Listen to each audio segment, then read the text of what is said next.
Malam ini, Darren melewati malam yang panjang dengan Jarana, kehangatan dan semua hal tentang manisnya bulan madu. Darren teguk dari wanita halalnya itu. Pepatah yang mengatakan bahwa jatuh cinta itu bak dunia serasa milik berdua. Itu benar adanya. Darren tak ingat apapun lagi dan mengingat siapapun ketika berada di sisi Jarana. Seluruh jiwa dan raganya ia serahkan pada sang wanita pujaan hatinya. Pukul 11 malam, pergulatan mereka untuk yang kedua kalinya baru saja selesai. Darren terbaring tak berdaya di atas ranjang. Tenaganya habis terkuras untuk memuaskan Jarana. Jarana pun demikian, sama-sama kelelahan. Tiba-tiba Jarana teringat perkataan Sarah kemarin saat dia mengatakan akan pergi ke puncak bersama Darren.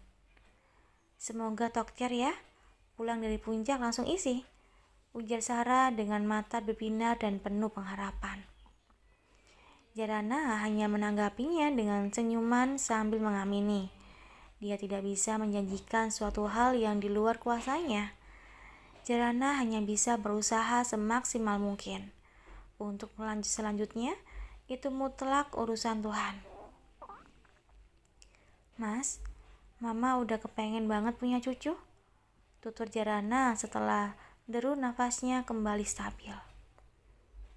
"Kamu minta nambah? Bentar ya, masih istirahat dulu," goda Darren. Jarana memukul pelan dada Darren. Darren pun terkekeh melihat bibir manyun Jarana. "Kita kan sudah berusaha, baru juga menanam benihnya semingguan. Masa langsung jadi? Sabar aja, semua pasti ada waktunya. Sekarang kita nikmati saja waktu berdua. Anggap saja sedang pacaran," timpal Darren. "Entah kenapa aku selalu sedih, Mas, saat membahas anak. Apalagi kalau Mama atau Papa bilang semoga mereka masih punya cukup waktu untuk menunggu. Aku takut saja di antara mereka ada yang sudah habis masa di dunianya saat anak itu lahir di tengah-tengah kita," balas Jarana sendu. "Kamu doakan saja, semoga Mama, Pak sama Papa selalu sehat, juga panjang umurnya," timpal Darren. "Amin, semoga saja ya Mas. Kayaknya aku terlalu banyak kekhawatiran," sambung Jarana. "Wajar, namanya juga manusia, selalu punya rasa takut dan khawatir," jawab Darren memaklumi perasaan cemas Jarana. "Setelah kehilangan ayah dan ibuku, aku selalu dihantui ketakutan akan kembali kehilangan orang-orang yang aku sayangi. Aku benar-benar takut, Mas. Aku gak punya siapa-siapa lagi di dunia ini," sahut Jarana dengan mata yang sudah berkaca-kaca. "Kamu punya Mas, punya Mama, Papa, sama Diana. Jangan khawatir, kami tidak akan pernah meninggalkanmu. Kami semua menyayangimu," balas Darren membuat mata Jarana semakin dipenuhi oleh kaca-kaca. "Makasih banyak ya Mas," tutur Jarana dengan buliran bening yang mulai turun di area pipi. "Jangan berterima kasih terus. Bukankah kita saling melengkapi satu sama lain? Itulah gunanya suami istri," jawab Darren sambil menarik kepala Jarana, membawanya untuk bersandar di dada bidangnya.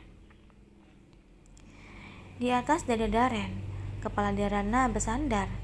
Jarana bisa mendengar dengan jelas suara detak jantung Darren yang masih dalam tempo cepat. Namun bagi Jarana, detak jantung itu seumpama irama dengan nada yang begitu indah, sangat merdu terdengar di telinga. Sekarang kita tidur ya.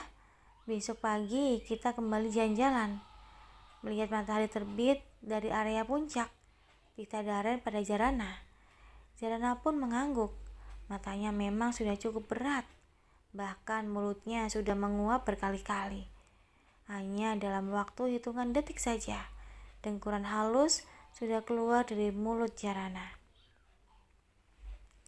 Daren sedikit menunduk, menatap Jarana. Ia tersenyum saat melihat Jarana sudah terlelap di atas dadanya yang terbuka.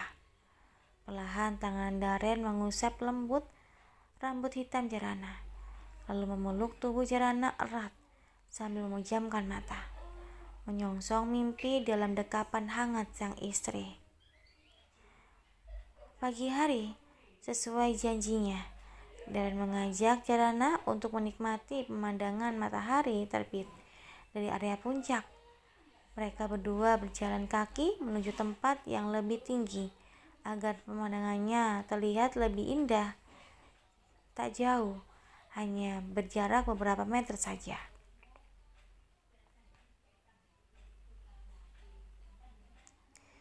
Benar saja, matahari muncul bersinar begitu indahnya. Sinarnya menyinari seluruh alam semesta yang luas ini. Pancarannya menghangatkan seluruh makhluk yang ada.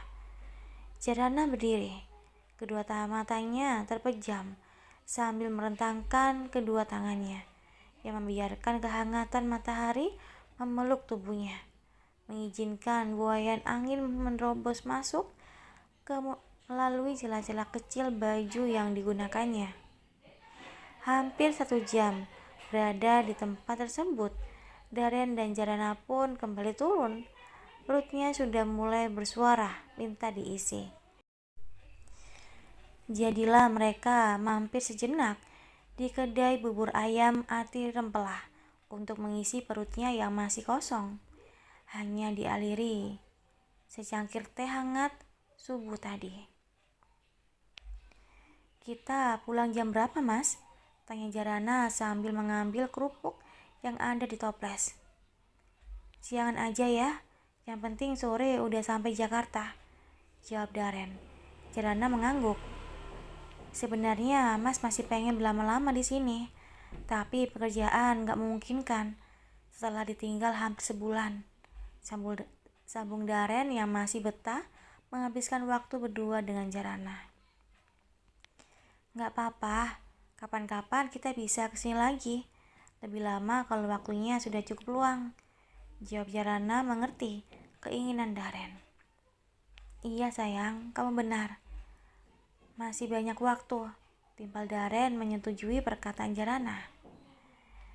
2 mangkok bubur sudah kosong, berpindah pada perut Jarana dan Daren yang sekarang sudah merasa kenyang. Pun dengan 2 gelas air teh tawar hangat juga sudah kosong. Daren dan Jarana pun segera meninggalkan kios bubur ayam tersebut.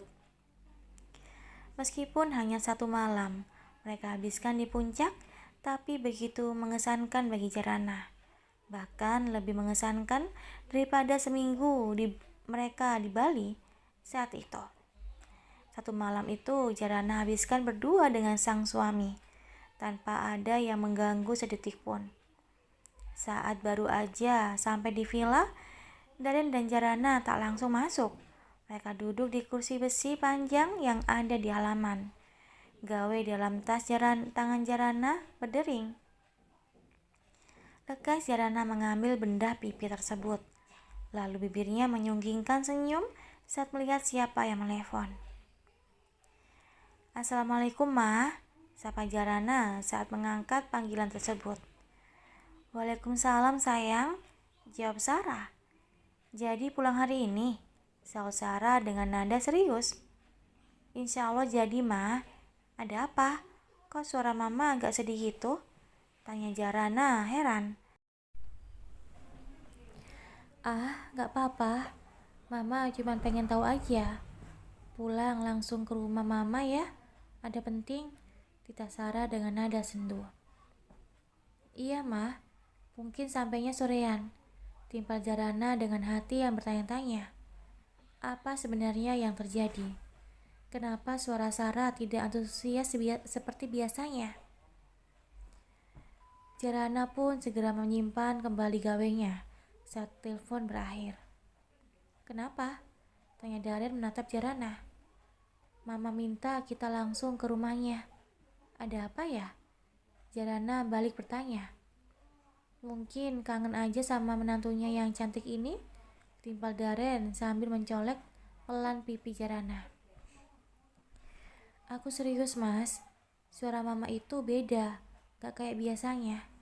Sahut Jarana dengan nada serius. Daren terdiam. Dia tidak bisa menebak-nebak apa yang sebenarnya terjadi. Namun wajah Jarana jelas menggambarkan bahwa ia sedang khawatir. Kalau kamu memang khawatir, kita buru-buru pulang saja. Gak perlu nunggu nanti siang, usul Daren. Jarana menoleh. Dia tersenyum dan terharu dengan sikap Daren yang selalu mengutamakan dirinya. Setelah membereskan baju-baju yang hanya beberapa setel ke dalam koper, Daren dan Jarana pun bersiap untuk pulang, meninggalkan villa tempatnya menghabiskan waktu bersemalam. Meski cuma 1 malam, tapi sangat berarti bagi kebersamaan mereka. Selama di perjalanan, mereka ditemani alunan lagu Melayu yang tak hentinya mengalun dari audio mobil. Namun, bait-bait puitis dan romantis itu tak bisa mengalihkan pikiran Jarana dari rasa penasaran atas sikap yang ditunjukkan Sarah. Hingga Jarana lebih banyak diam dan melamun.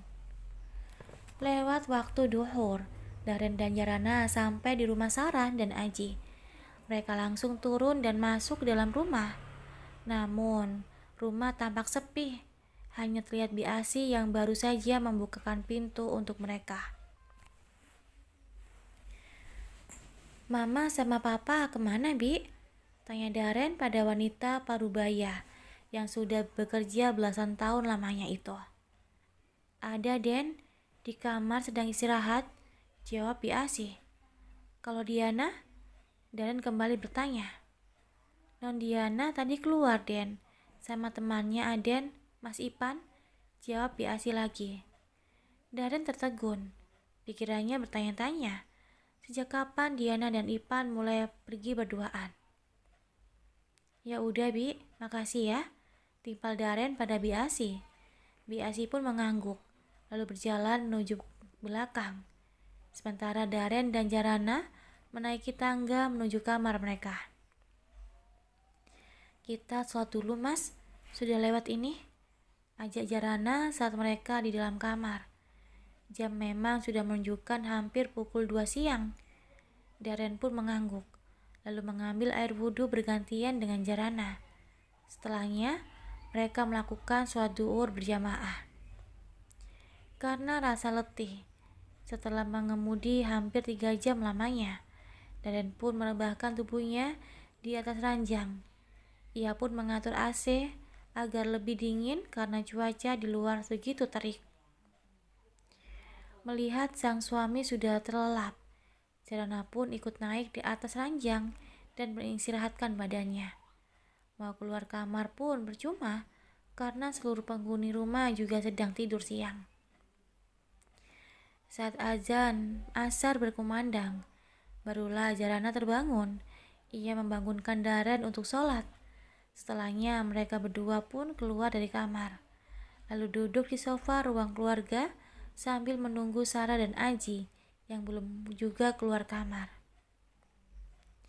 Hai Kak, kapan datang dari puncak? Tiba-tiba Diana datang dengan penampilan masih rapi. Dia ikut duduk bergabung Daren dan Jarana. Belum lama, sekitar sejam yang lalu, jawab Daren. Kamu dari mana saja? Daren balik bertanya. Aku habis nonton, jawab Diana. Sama Ipan. Daren menatap Diana lekat. Diana tak menjawab, hanya tersenyum kikuk sambil menggaruk kepalanya yang terbungkus jilbab berwarna mocha. Kakak cuma pesan, Kalian juga jangan terlalu dekat dulu, kecuali mau buru-buru menikah, pesan Darren pada adik perempuannya itu. Sebagai seorang kakak, Darren tentu sangat menyayangi adiknya itu. Tak ingin sampai adik perempuannya satu-satunya itu terlibat pergaulan bebas. Diana terdiam. Dia memang menyukai Ipan, tapi untuk menikah dalam waktu dekat, Diana belum siap. "Hai sayang, kapan sampai?" sapa Sarah yang baru saja keluar kamar. Wajahnya masih sedikit basah, bekas tetesan air wudhu. "Belum lama, Ma. Baru sejam yang lalu," jawab Jarana. Sarah tersenyum samar, senyum yang nampak begitu dipaksakan. Niatnya Darren mau pulang sore ini, tapi Jarana khawatir. Katanya dengar suara mama yang kayak mencemaskan sesuatu. "Emang ada apa sih, Mah?" tanya Darren. Sarah duduk di sofa, tak jauh dari Darren dan Jarana. Sorot matanya terlihat kosong.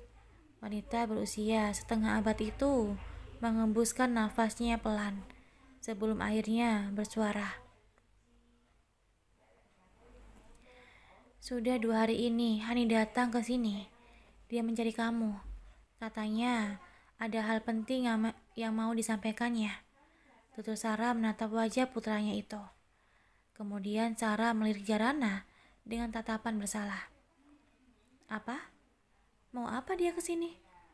Darren yang sedang duduk langsung melonjak kaget mendengar penuturan sang mama.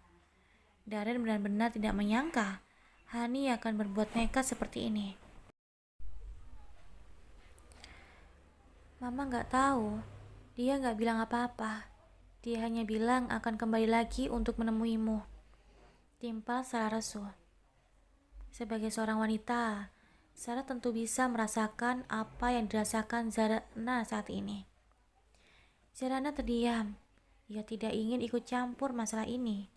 Meski tak bisa dipungkiri, hati Zarana perih dan terluka mengetahui mantan kekasih suaminya itu masih berusaha mengejar-ngejar sang suami.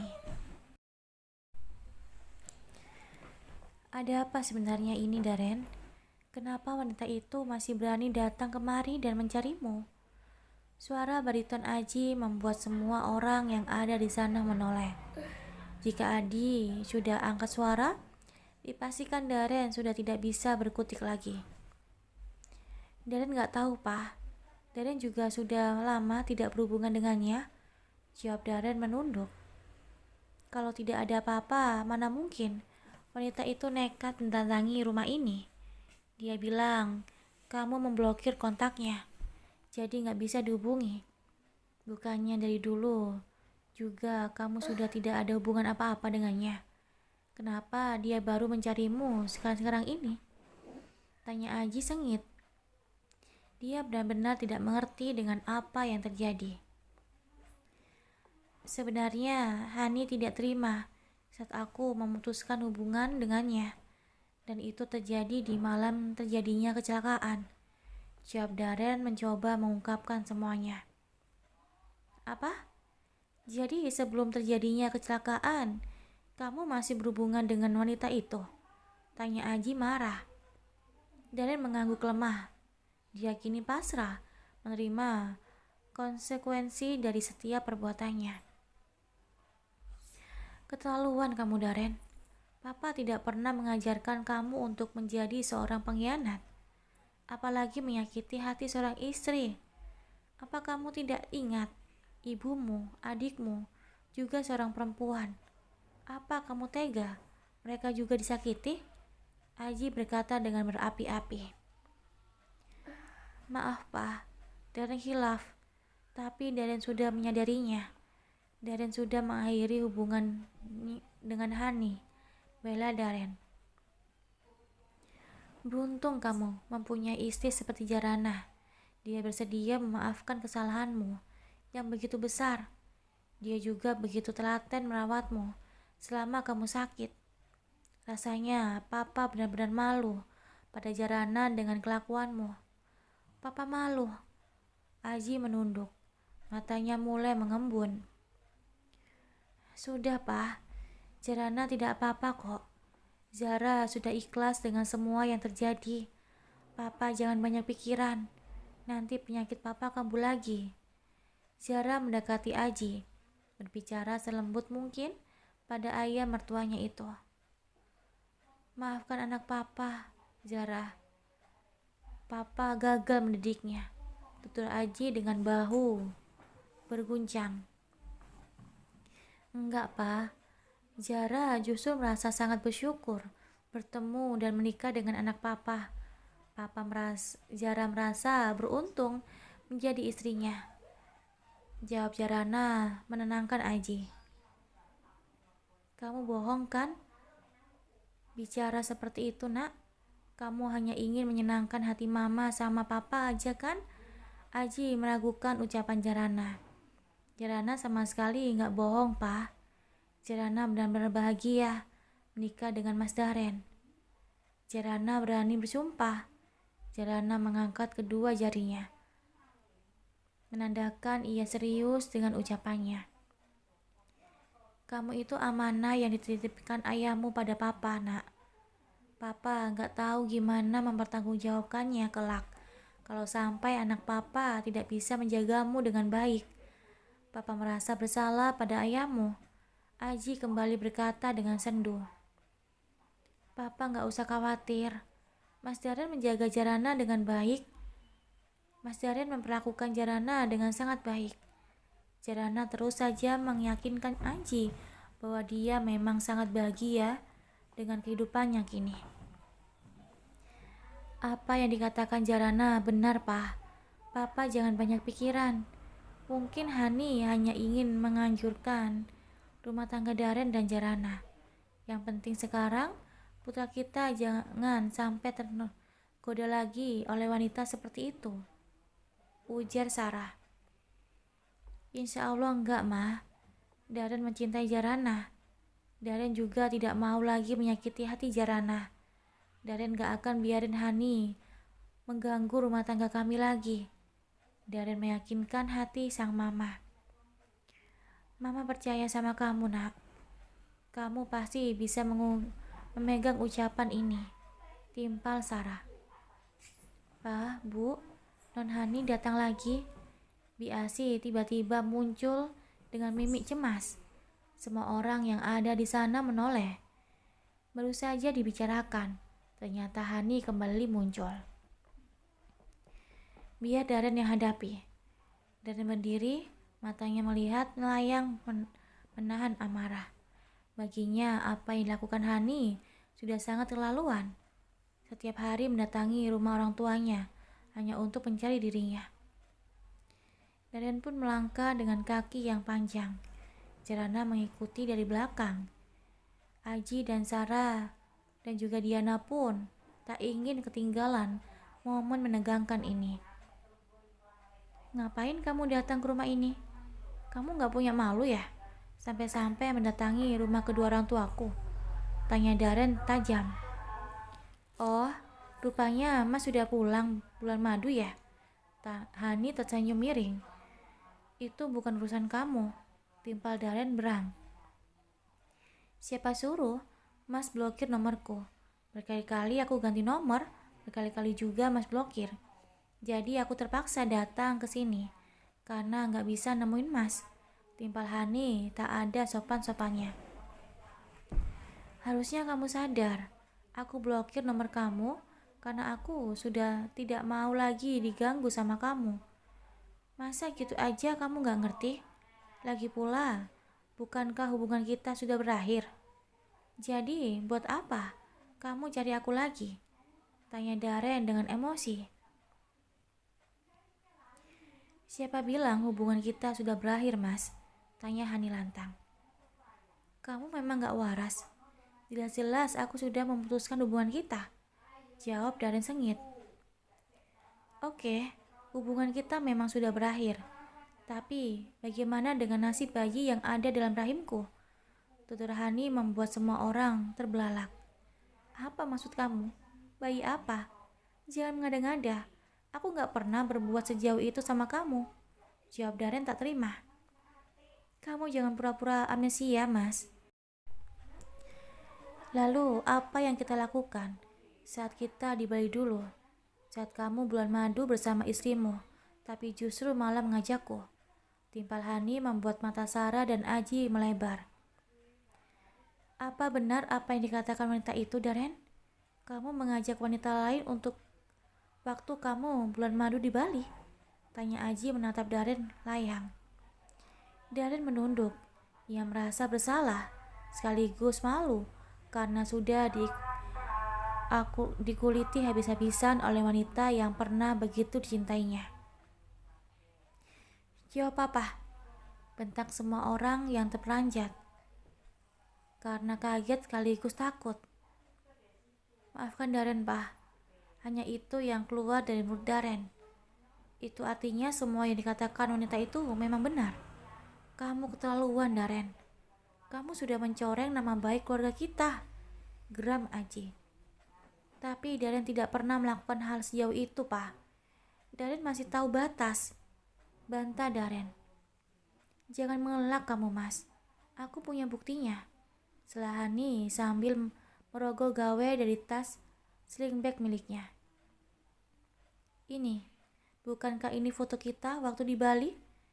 Kamu mungkin gak begitu ingat, karena malam itu Mas ada dalam pengaruh obat minuman keras. Hani memperlihatkan sebuah foto yang menggambarkan kepala Hani sedang tidur di atas dada Daren yang terbuka. Mata Daren membelalak. Aji dan Sarah pun juga demikian. Sementara Jarana sudah terduduk lemas ditopang oleh Diana. Gimana, Mas? Apa sekarang kamu percaya kalau bayi yang ada dalam kandunganku ini adalah anakmu? Usia kandunganku sudah 3 bulan. Waktunya sama persis dengan waktu kita di Bali. Atau Mas mau aku lakukan tes DNA? Tantang Hani. Daren terdiam. Tubuhnya tiba-tiba oleng dan mundur ke belakang, hingga mentok ke dinding. Daren meraup wajahnya kasar. Dia benar-benar tidak menyangka semua ini akan terlihat setelah hatinya dipenuhi oleh Jarana.